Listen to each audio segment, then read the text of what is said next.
Laborers with the cruel working conditions, they suffered a lot, and finally they began to fight against the oppressive working conditions.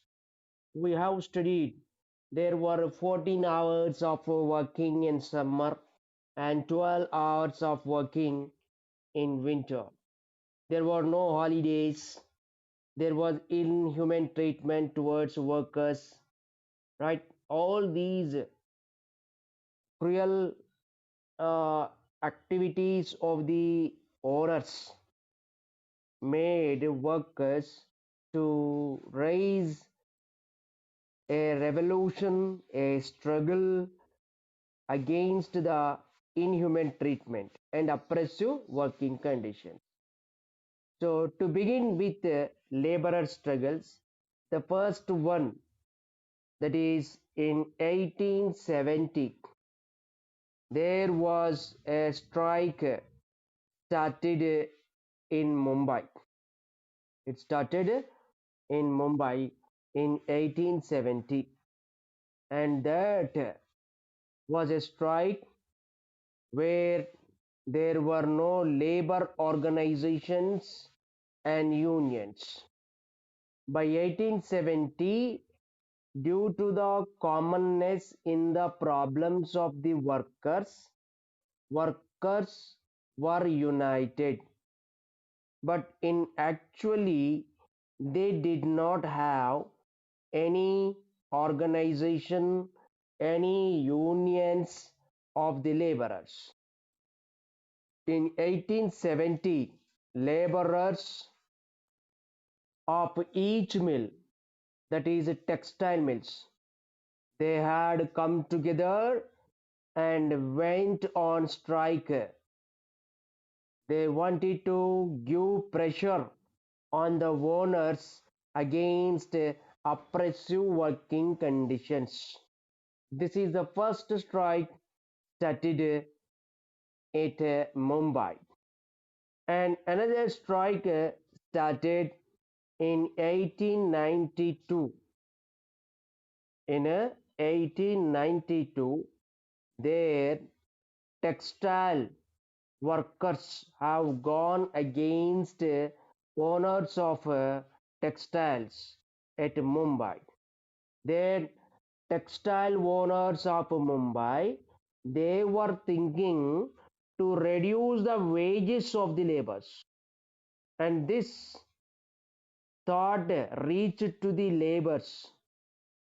When laborers they had known that the thinking of the mill owners, and they prepared laborers, they prepared themselves for a struggle against the thinking of the mill owners to reduce the wages of the laborers. Around this time, the government also appointed one officer for inspection of the factories. The officer was appointed by government, and his work is to inspect the factories. This is what the factory inspector, what you call, after his inspection in factories, there the factory inspector written his opinion on the observation. He stated that if there would be a reduction, if there would be reduction in the wages actually made, the mill owners thought to reduce the wages of the laborers, right? So if owners of the mills really they go for reducing the wages, then it is possible there will be overall strike in Mumbai. That means when owners really goes for reducing the wages, then in response to it, there would be a overall strike in Mumbai from the worker side. though they did not have organized trade unions. I have said just now from 1870, struggles of the laborers started, but they did not have any trade unions or worker unions were not there. So though there were no trade unions, worker unions, it is easy to unite all the workers. How? Because the problems of the workers are similar. In all the factories, workers have faced what to call this cruel working conditions, oppressive working conditions they faced. First thing.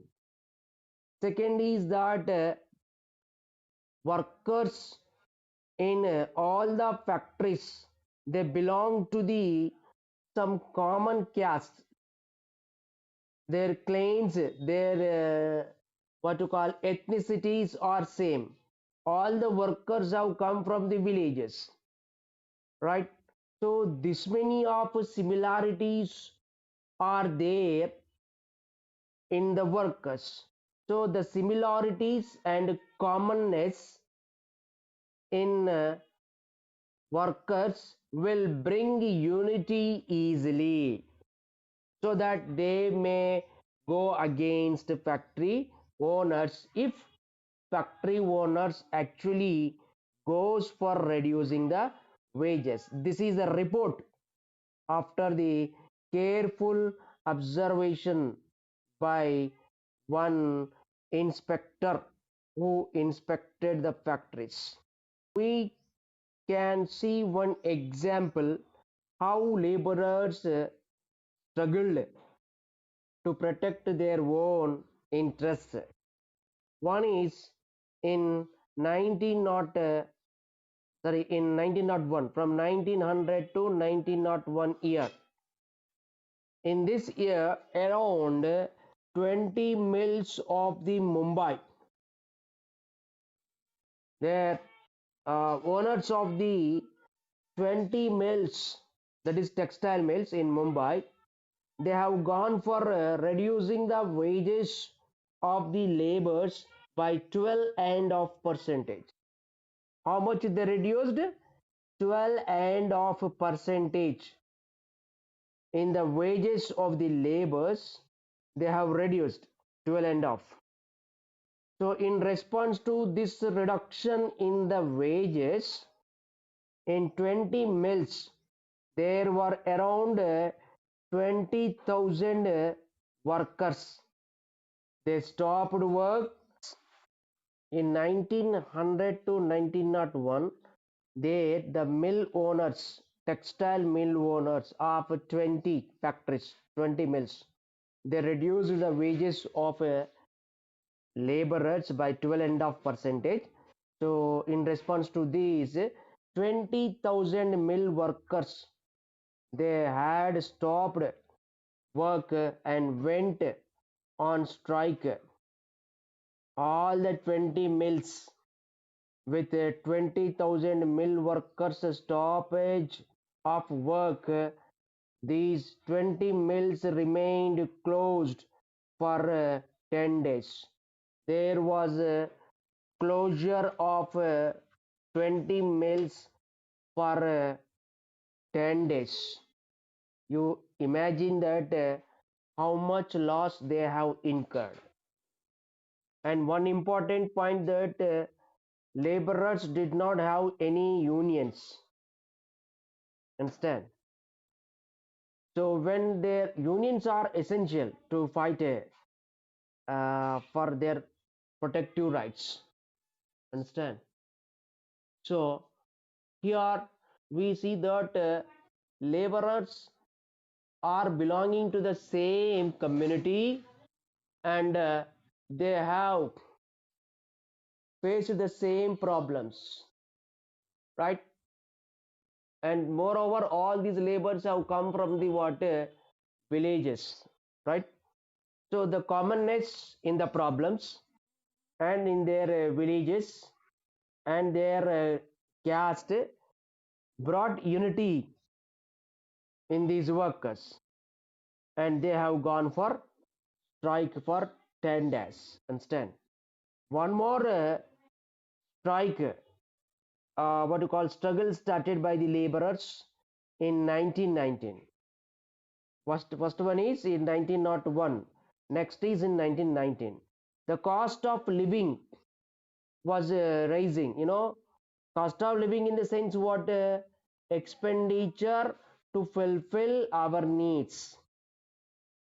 Okay, pencil which cost is 2 rupees, some five, some 3 4 years back. Now it is not coming by 2 rupees. So that means the cost of living increased, right? We see that vegetable prices have gone to the sky. So every product price has increased.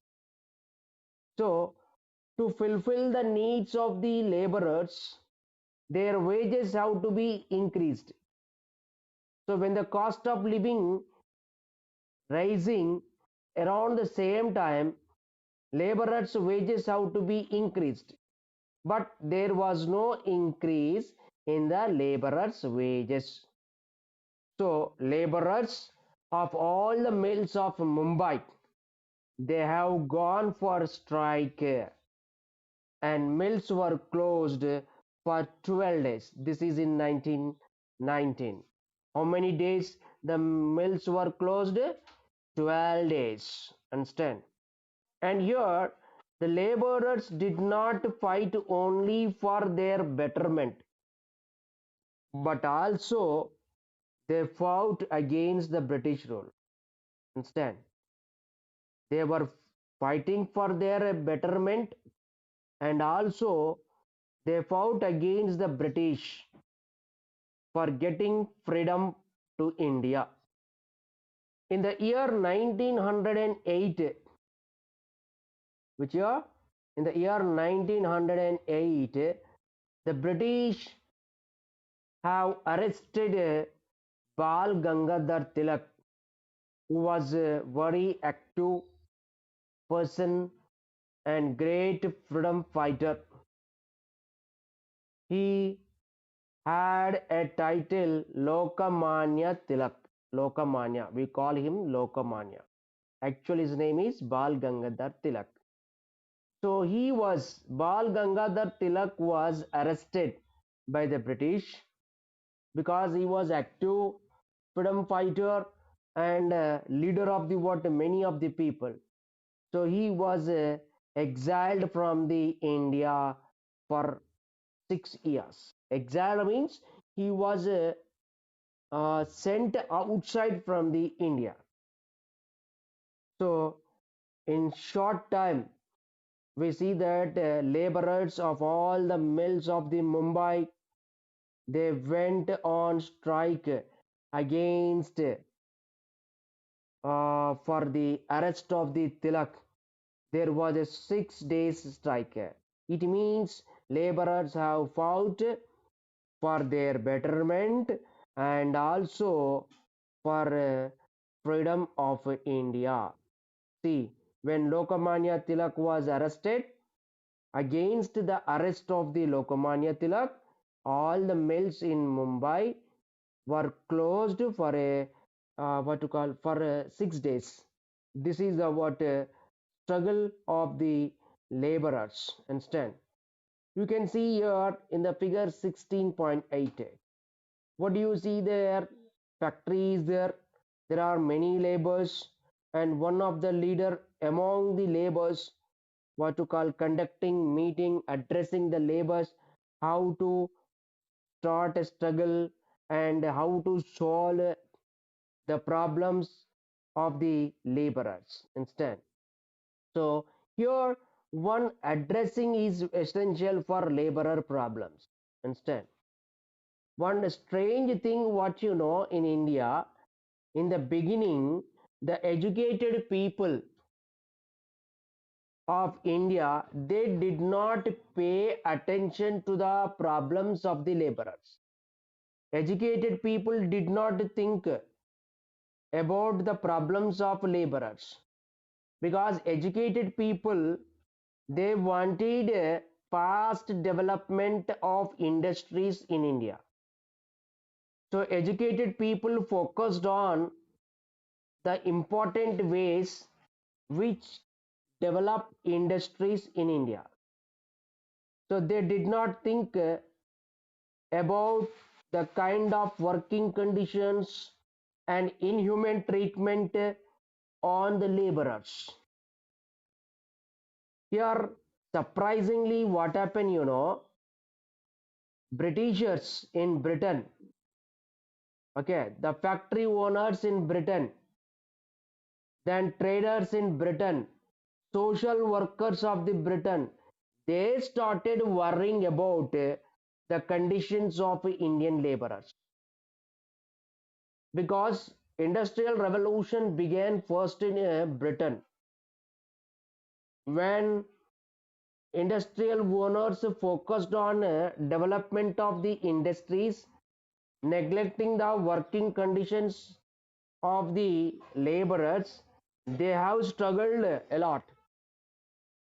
In England, their laborers started their struggle against oppressive working conditions.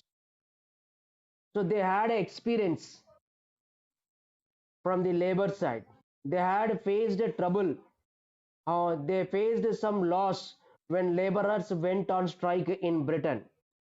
So that experience for the Britain factory owners, traders, and social workers created a kind of tension about the Indian industries. So they began worrying about the conditions of Indian laborers and they began talking to the government about the problems of Indian laborers, industrialists, social workers of the Britain.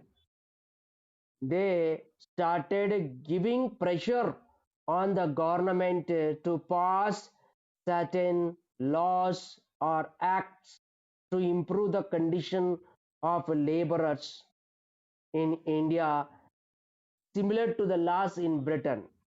In Britain, certain labor laws are made for the welfare of laborers.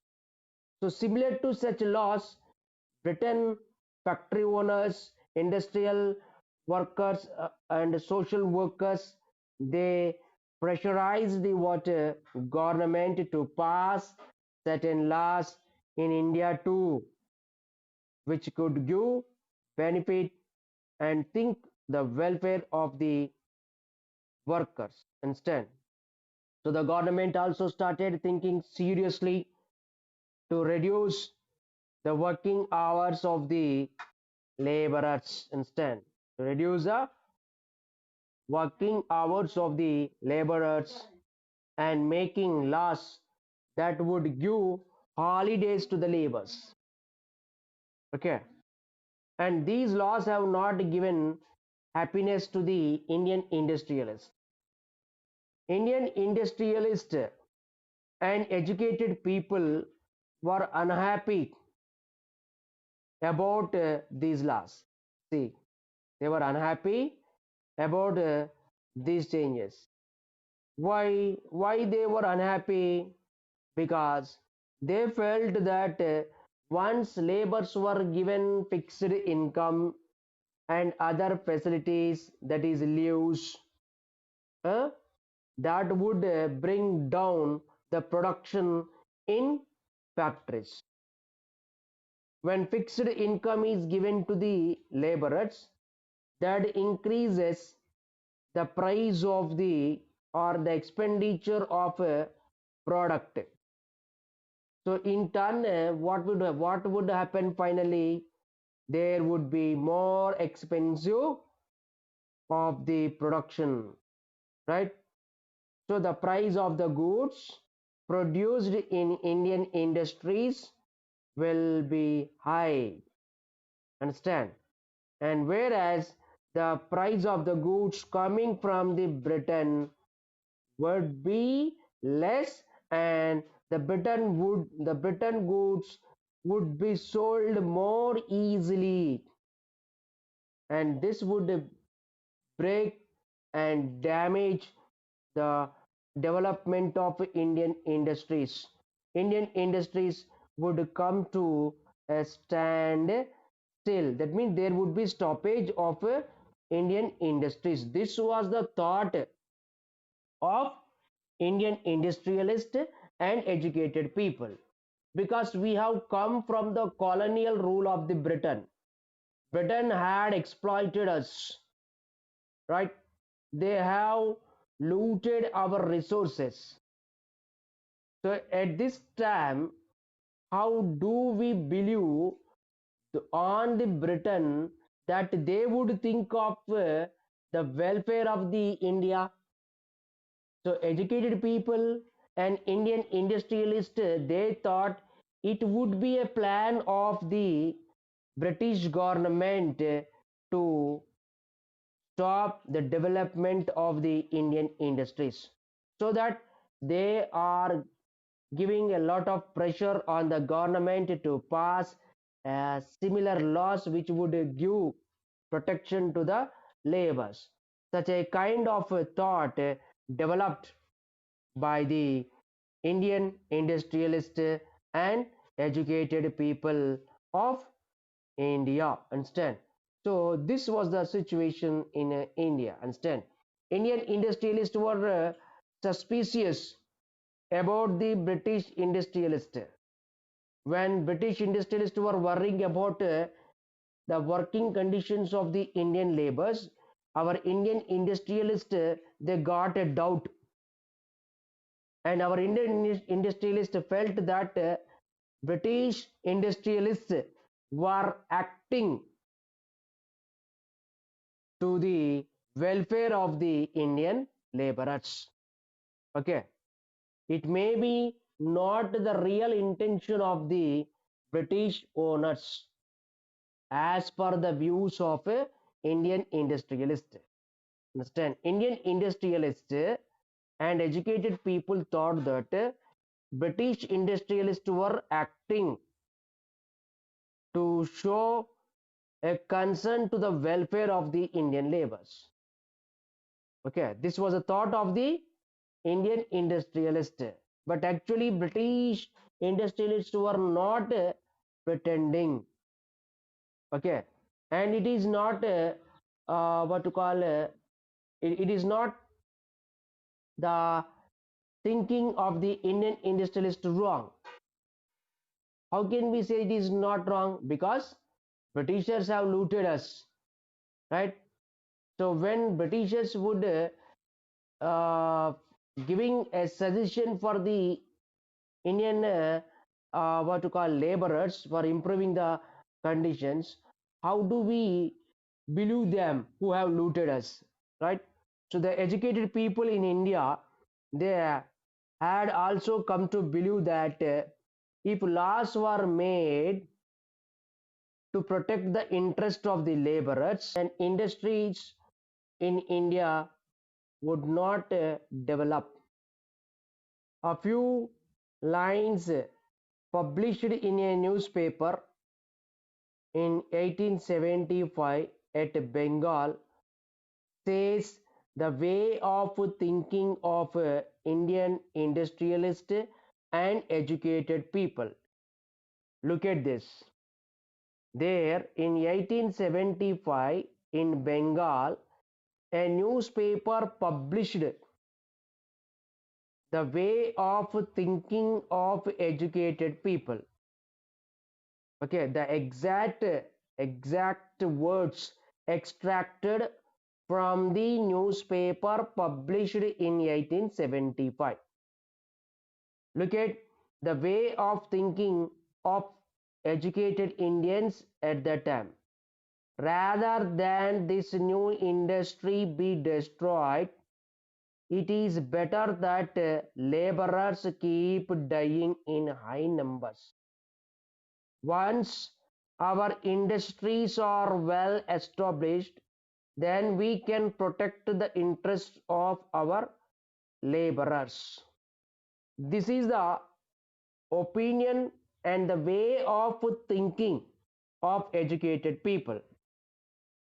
What these lines are saying, These lines says that they wanted that at any cost industrial development is essential. They want to see the death of the laborers in high numbers. They were not focusing to the laborers' lives. Their focus was on industrial development. For the growth and development of industries, they wanted that the high number of deaths of the laborers. Once industries are well developed, then there would be protection towards laborers from the words of the educated people. That means human laborers are human beings. They are not machines. And there was a ill treatment towards laborers.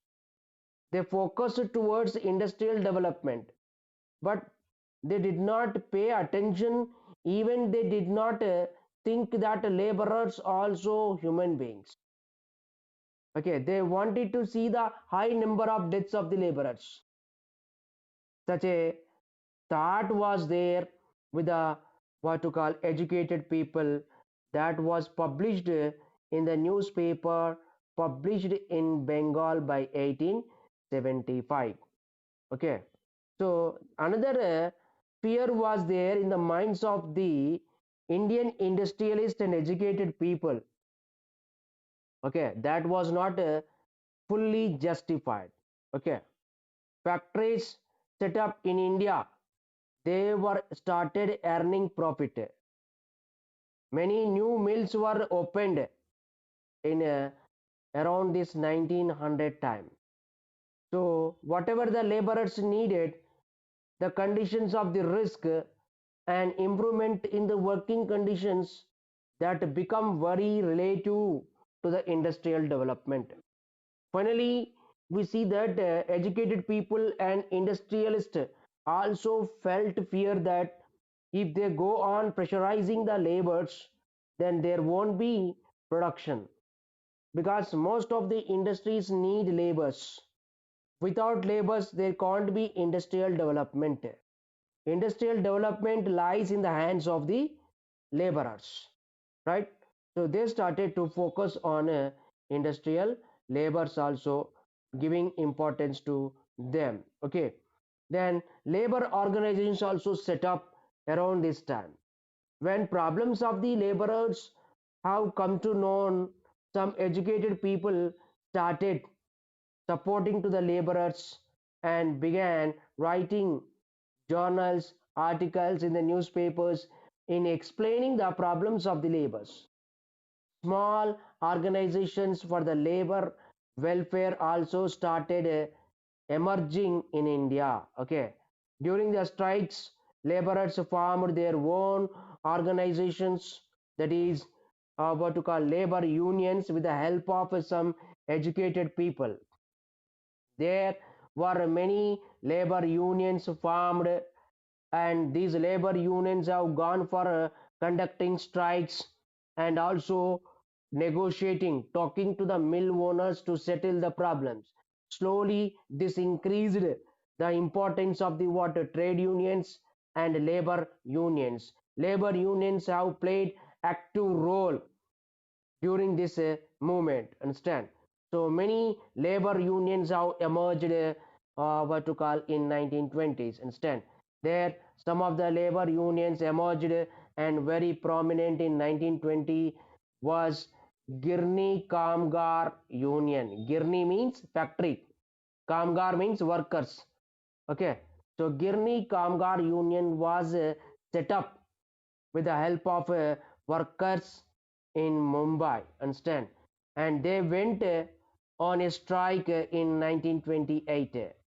In Ahmedabad also, one labor union was set up, that was very powerful labor union, that was called Mazdoor Mahajan. Mazdoor Mahajan, understand?